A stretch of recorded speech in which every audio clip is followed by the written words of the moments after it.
Most people believe that success begins with resources. They think you need capital, connections, or credentials. But that's not where real success starts. It starts with vision.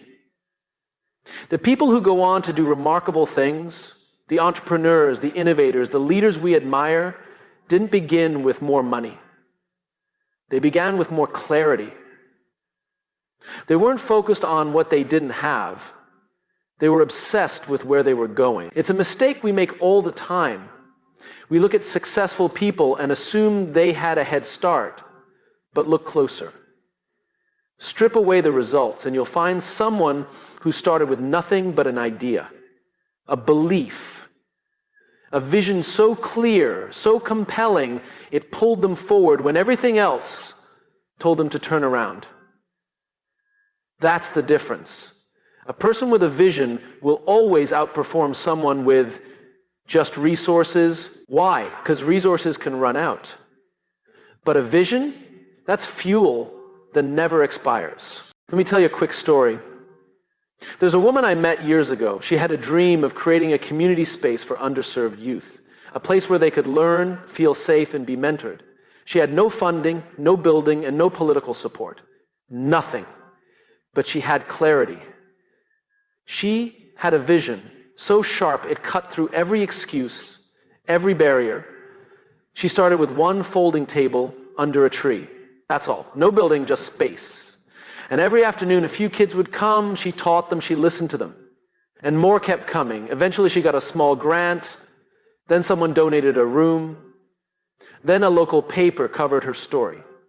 Fast forward to today, and she runs one of the most respected youth development organizations in her city. She didn't wait for resources. She started with a vision, and that vision attracted the resources, not the other way around. See, when you know what you're building, people want to help. When you stand for something, you become a magnet. Vision isn't about having all the answers. It's about having something worth answering for. Most people get it backward. They say, once I have more time, I'll start. Or once I get some money, I'll try. Because readiness doesn't come from what you have. It comes from knowing what matters. We are taught to chase security before clarity. But what happens when you get everything you thought you needed and still feel lost? I've seen executives with million-dollar salaries who feel empty. I've seen startups raise huge amounts of funding only to collapse because the founders had no compass, no why. You don't need a map when you have a clear destination. You just need to start walking. Think about every invention, every movement, every breakthrough. They all started with someone seeing something that didn't exist yet, someone looking at a blank wall and imagining a window. That's vision. It doesn't take a miracle to think big. It takes courage, the courage to see a better future and say, I believe this is possible, even if no one else does yet. The reason most people never start is because they confuse vision with perfection. They think they need to have every detail figured out before they begin. But clarity isn't about having all the answers. It's about knowing the direction. Imagine you're in a dense fog. You can't see more than a few feet ahead. But in the distance, there's a faint light. That light is your vision. You don't need to see the entire path. You just need to keep moving toward the light. That's how the most extraordinary journeys begin. One uncertain step at a time, guided by something you believe in. We live in a culture that glorifies the finished product. We see the mansion, the lifestyle, the influence, but we rarely see the origin story. We don't see the lonely nights, the risks, the rejections. And that's dangerous because it convinces people that success is about access, not belief. But the truth is, people with vision get up earlier. They try harder. They stay later, not because they want to. Vision isn't motivation, it's obsession. And that obsession is what makes the difference. So if you're waiting for more to start, stop waiting. The greatest leaders, the greatest creators, they didn't wait for permission. They didn't wait until they were rich. They thought big and started small. And most importantly, they didn't try to be impressive. They tried to be intentional. Let that sink in. This world doesn't need more people chasing approval. It needs more people chasing purpose. When you find your vision, when you define your why, everything changes. You'll speak differently, walk differently, work differently. Because now it's not just about what you're doing, it's about what you're building. I don't care how old you are, where you're from, or what you think is missing. If you have a clear vision, you're already ahead of most people. Your job isn't to convince the world that your dream is possible.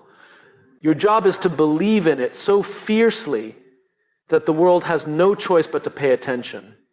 You don't need to be rich to act like the rich. You need to think like them. And thinking like them means starting with vision, not resources. Because resources are found. But vision is forged. And once you have that, no one can take it from you. We live in a culture obsessed with the big moment. We glorify breakthroughs, viral success, million-dollar launches, and overnight fame. But what we fail to talk about, what really matters, is the small, almost invisible steps that came before any of it. Big things don't just happen, they're built, and they're built slowly. When we see someone who's achieved something remarkable, we often say they're lucky, or they must be naturally talented, or they had the right connection. But those are excuses.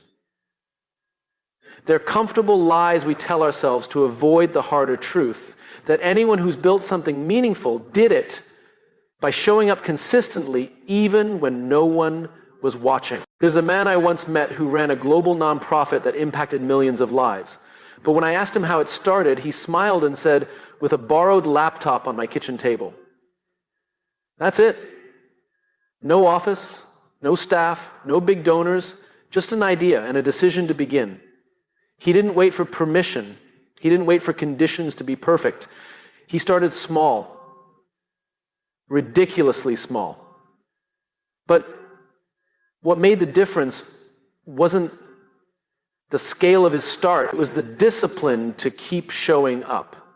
Every day, making a call, writing an email, helping one more person, just one more. We overestimate what we can do in a week, and we underestimate what we can do in a year.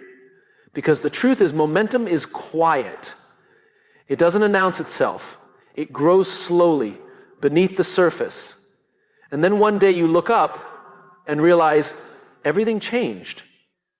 But it didn't change in that moment. It changed in all the little moments no one saw. Most people never begin because they feel like what they can do today is too small to matter. That's the trap. That's the lie. If you want to write a book, start with one sentence. If you want to run a business, start with one customer. If you want to build confidence, start by keeping one promise to yourself. That's how it works. The problem is small steps are boring. They're not sexy. They don't go viral, and that's why most people ignore them. They're too busy chasing big leaps. But the big leap doesn't come until the small steps earn it. People love to say, go big or go home, but I'd argue the opposite. Go small, but keep going. That's what separates people who dream from people who build. Small steps build habits. Habits build character. And character sustains success. Because here's the thing, even if you somehow stumble into a big win without doing the work, you won't know how to keep it. And you'll lose it just as fast. Skill doesn't come from the win. It comes from the climb. I've spoken to CEOs who run billion-dollar companies. I've talked to artists who've won awards, athletes who've stood on podiums, and every single one of them can trace their success back to an unglamorous beginning. They didn't start with mastery. They started with commitment. One foot in front of the other, over and over again. They didn't ask, how fast can I get there? They asked, how can I keep showing up?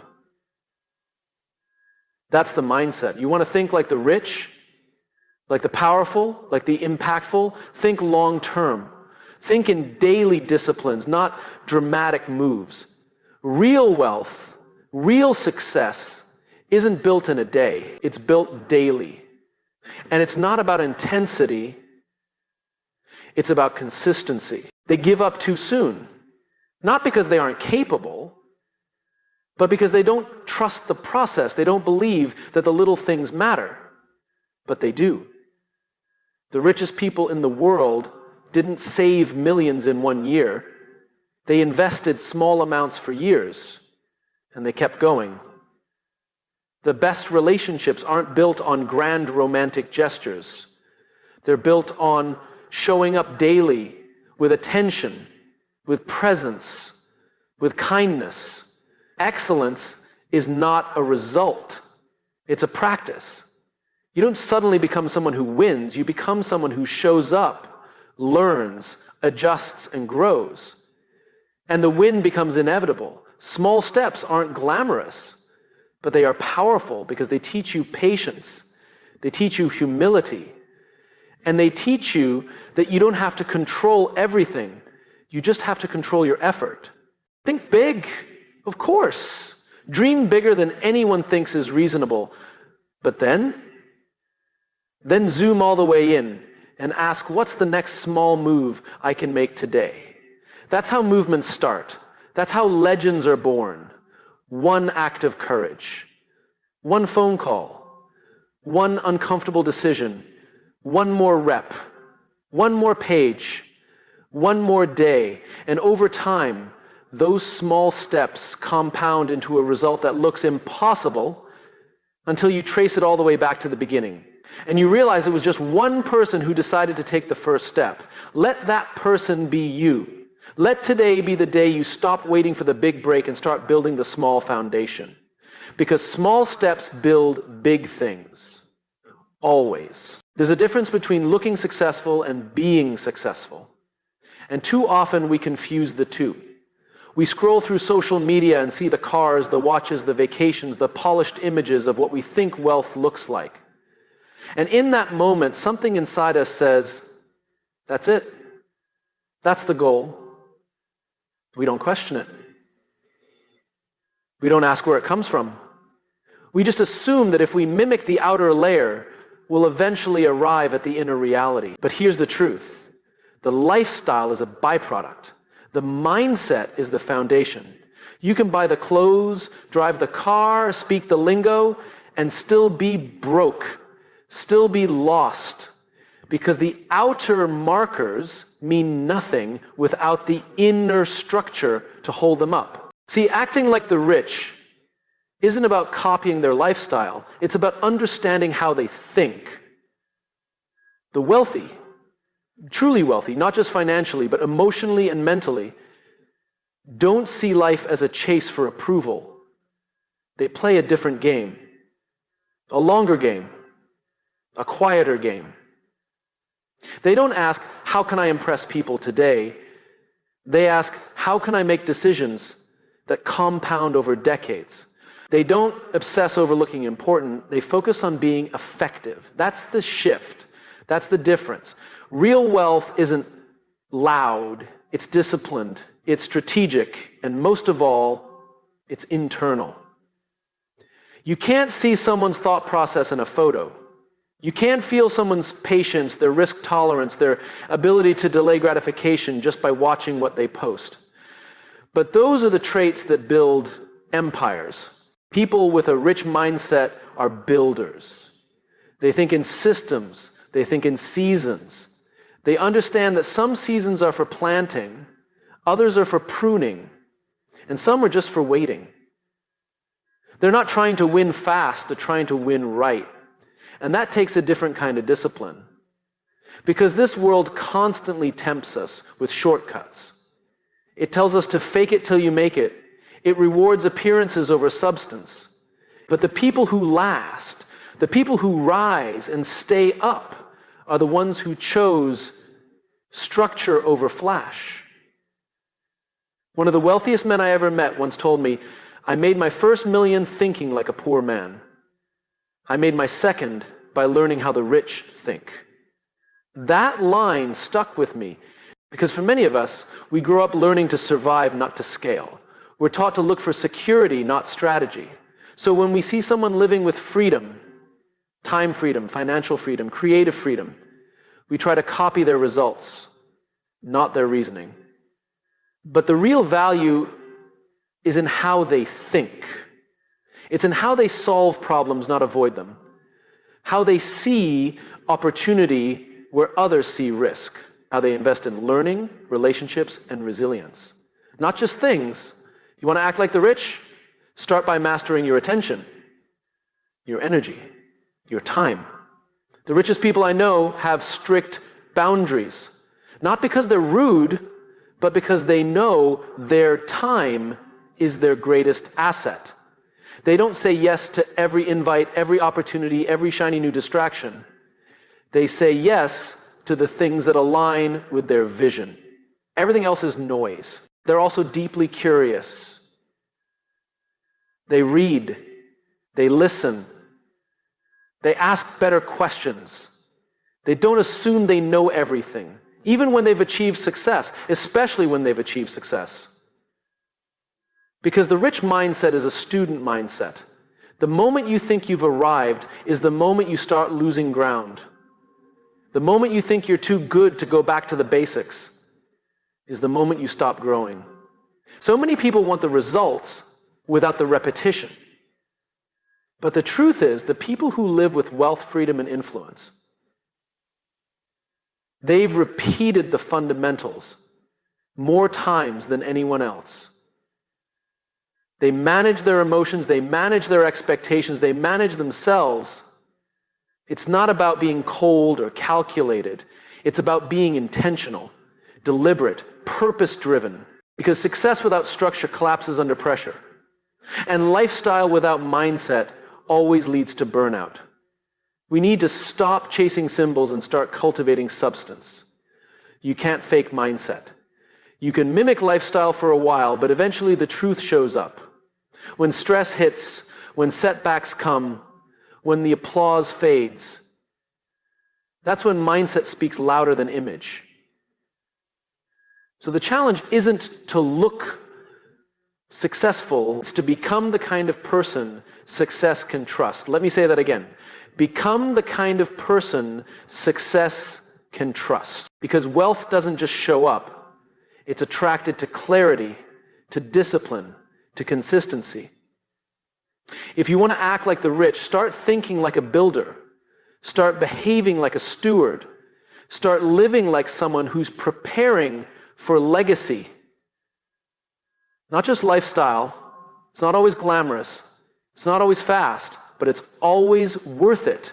Because the day will come when the lifestyle matches the mindset. When the external finally reflects the internal, and when it does, it'll be real, sustainable, earned, and no one can take that from you. We are addicted to now, to speed, to the shortcut.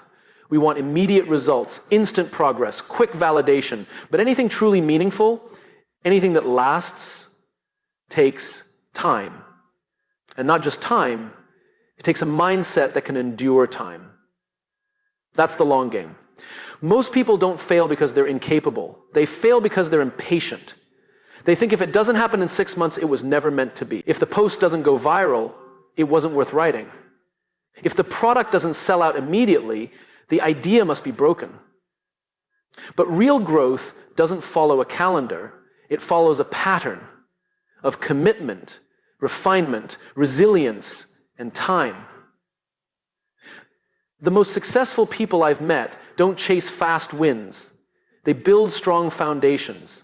They don't ask, what can I get today? They ask, what am I building that will matter 10 years from now? That's the shift. We've been sold the myth that success should be quick. And if it's not, something's wrong. But think about anything in nature. A tree doesn't grow overnight.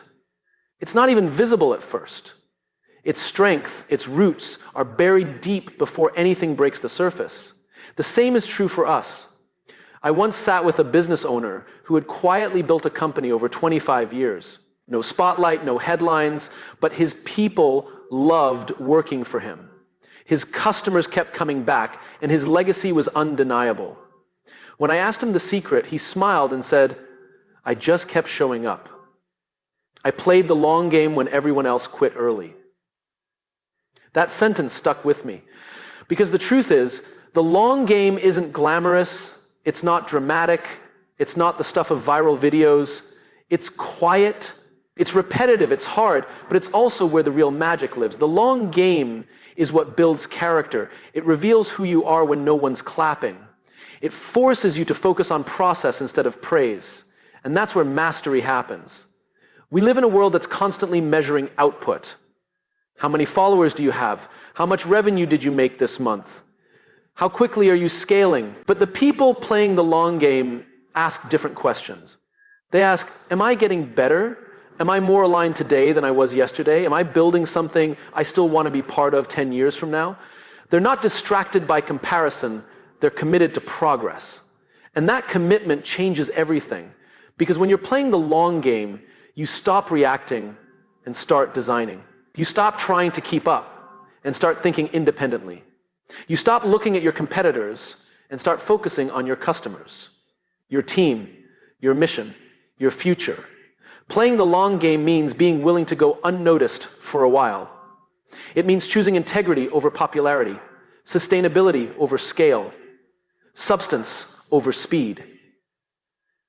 That's a hard choice to make in a culture that rewards noise. But every empire that stood the test of time was built slowly.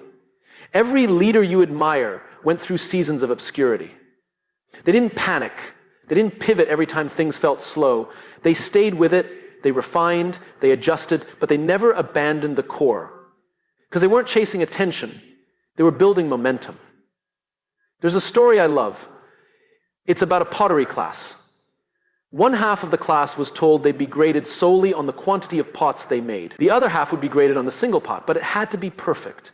At the end of the course, it was the group focused on quantity that produced the best pots. Why? Because they were taking action, they were learning through repetition. They weren't chasing perfection. They were embracing the process. That's the long game. It's not about getting it perfect today. It's about showing up enough times that excellence becomes inevitable. The long game doesn't require brilliance, it requires endurance. And it's not just about business or success, it's about life. Relationships thrive when we play the long game, when we choose to work through hard seasons instead of walking away. Health improves when we focus on daily habits, not quick fixes. Confidence grows when we build it over time, through small wins and promises kept to ourselves. Everything meaningful responds to long-term effort.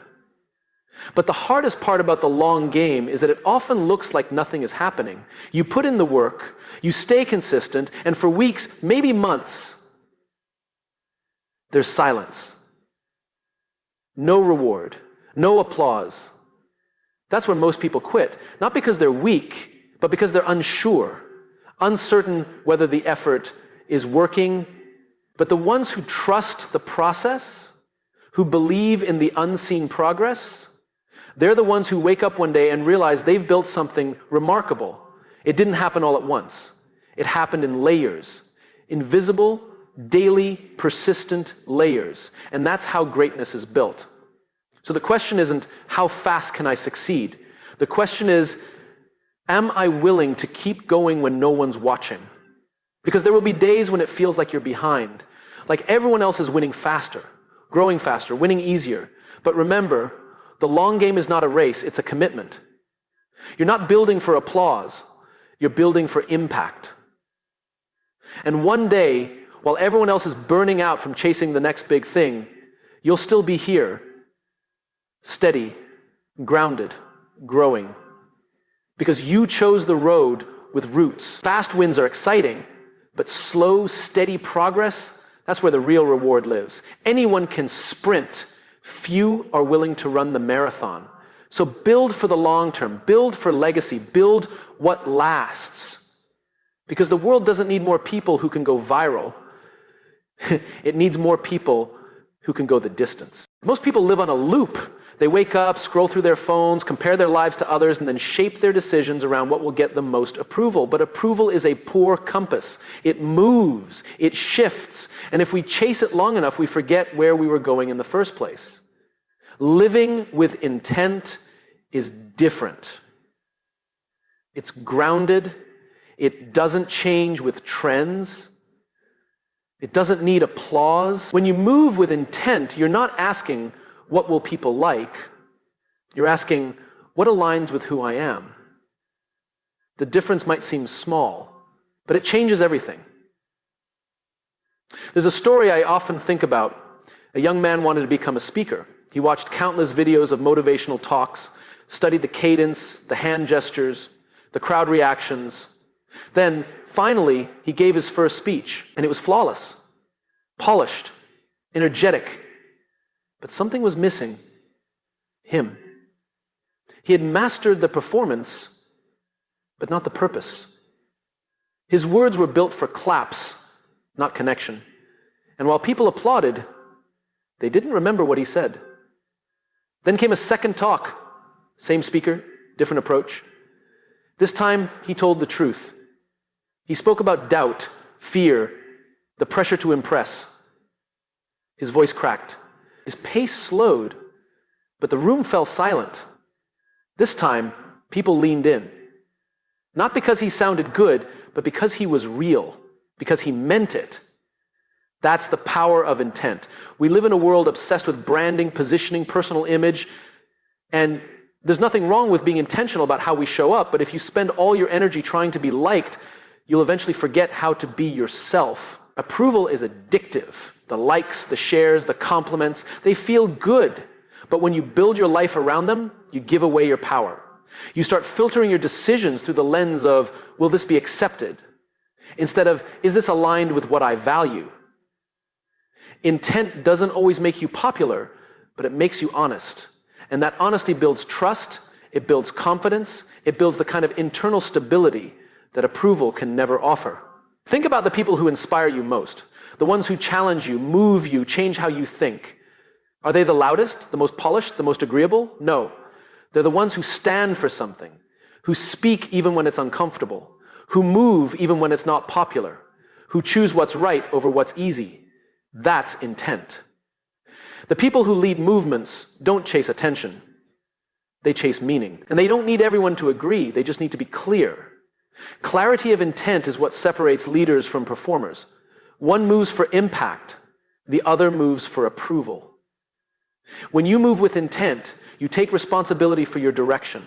You stop outsourcing your decisions to other people's opinions. You stop waiting for validation and start listening to your values. Intent asks, what's the cost of saying yes? Approval asks, what happens if they don't like me? Those are radically different questions.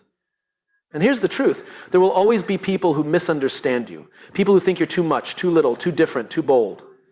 If you try to bend for all of them, you'll break. But when you act with intent, you become unshakable. Not because you're stubborn, but because you're grounded. Grounded people don't get thrown by every wave.